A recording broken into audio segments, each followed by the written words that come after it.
pessoal, tudo bem? Estamos aqui começando a nossa preparação em processo civil para o concurso do Ministério Público Federal. É um prazer estar aqui com vocês nessas poucas horinhas aí que nós temos, nessa espécie de reta final que estamos fazendo aqui para o concurso do MPF.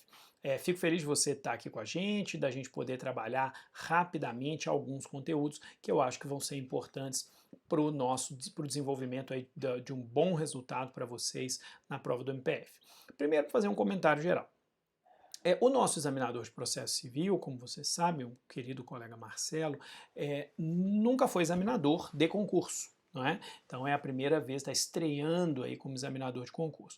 O que faz com que seja praticamente impossível prever o que ele fará na prova. Ah, a prova vai ser fácil, vai ser difícil? Impossível. Vai ser rigoroso? Não vai... Impossível. Vai ser mais ligado à lei, vai ser mais ligado à doutrina? Impossível saber, tá? Então, não adianta a gente aqui também criar falsas esperanças de que a gente pode fazer um curso e que nós vamos de alguma maneira adivinhar o que vai cair nesse curso. Isso realmente não vai acontecer. O que a gente pode fazer é algumas indicações de alguma coisa que possivelmente poderia, né, ser de interesse do examinador. Mas assim, ele não tem produção acadêmica em processo civil, é uma pessoa que tem outros tipos de produção, inclusive produção literária, então é uma escolha realmente que dificulta um pouco a vida dos candidatos, não por ser má pessoa, ou pelo contrário, é um colega bem quisto, bem enfim, né, bem visto por todos, então não tem nenhuma razão para isso. Eu estou dizendo colega aqui, né, pela intimidade de ter passado 15 anos no MPF, mas agora ex-colega, né, como vocês sabem, eu recentemente me tornei desembargador federal e deixei o MPF, mas conheço todo mundo e faço votos de que seja um exame muito bom e muito feliz para todos. Mas realmente a previsibilidade desse exame nesse momento é baixa, não dá para negar isso. Outra questão também que me parece bastante significativa é que por mais que ele trabalhe em tribunal, então ele é, né, há muitos anos já procurador regional da República, então parece razoável apostar na cobrança de questões relativas a processos nos tribunais, ou seja, qual é o trabalho da PRR, né? É a gestão do processo em segundo grau e a elaboração de RR-RESP. Então é razoável supor que esse seja um conteúdo de alta relevância para esse exame. No entanto, isso é apenas uma suposição. Nós temos vários e vários examinadores na história que elaboraram exames que não tinham nada a ver com aquilo que eles faziam. Né? Então, isso é realmente só uma suposição.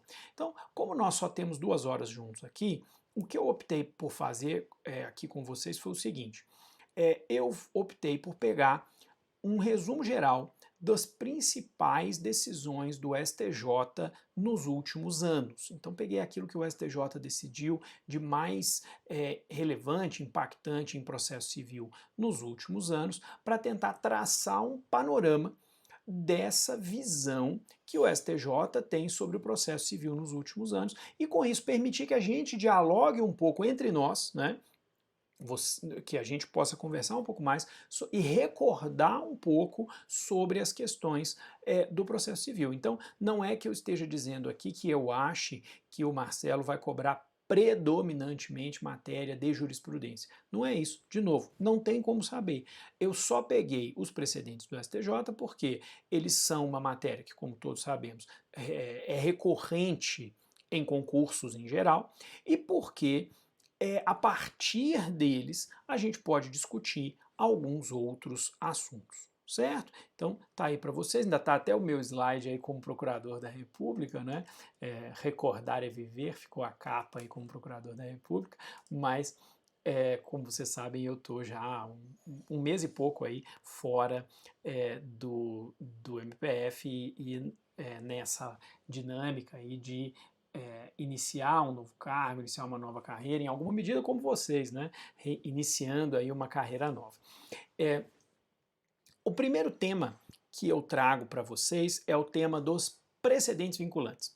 Há um julgado agora, de meados de 2022, muito relevante do STJ, É só um julgado, tá? Isso aqui não é precedente vinculante, mas é um julgado que repercutiu muito doutrinariamente. O ministro Og Fernandes estabeleceu que existe, em virtude do princípio da cooperação, um dever de revelação é, de, da existência de precedente adverso, que seria resultado de um princípio da candura perante a corte, que no nosso sistema seria acolhido pelo princípio da cooperação. Então, lembre-se, né, o artigo 6º do CPC fala sobre o princípio da cooperação e o ministro Og entende que desse princípio da cooperação derivaria um princípio de candura perante a corte, que eles traduziu do inglês candor toward the court,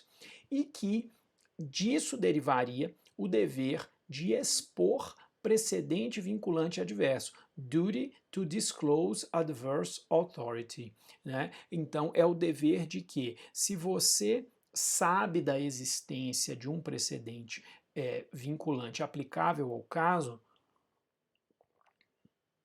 você não pode simplesmente dizer que fingir que ele não existe.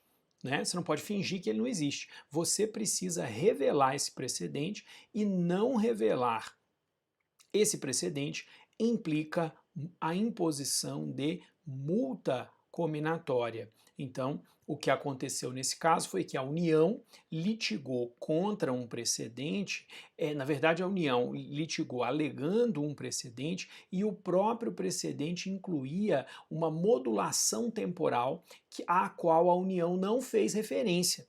Então, o caso, né, específico que a União estava litigando estava dentro da modulação, e a modulação não foi trabalhada. E isso acarretaria litigância de má-fé, e foi imposta a multa de 5% do valor atualizado da causa.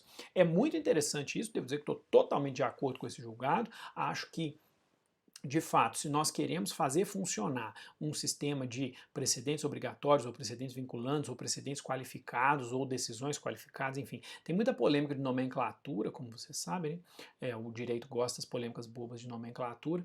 É fato que a gente precisa realmente exigir que as pessoas cumpram os precedentes, e mais do que isso, se elas quiserem litigar numa situação em que existe um precedente vinculante, elas precisam fazer uma distinção, precisam fazer um distinguishing. Elas não podem simplesmente ignorar a existência do precedente e fingir que está tudo bem, tocar a vida para frente, né?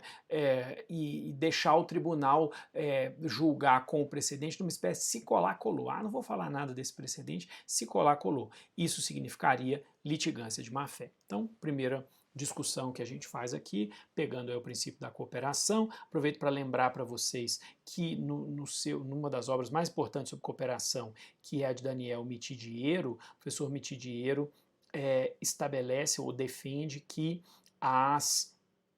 só existe cooperação verticalmente, ou seja, das partes para com o juiz, do juiz para com as partes. Não existe cooperação entre as partes, né? O CPC, pelo menos literalmente, fala que todos os sujeitos devem cooperar. Então, autores como Didier vão defender uma cooperação 360 graus. Só para estar cientes aí dessa polêmica também.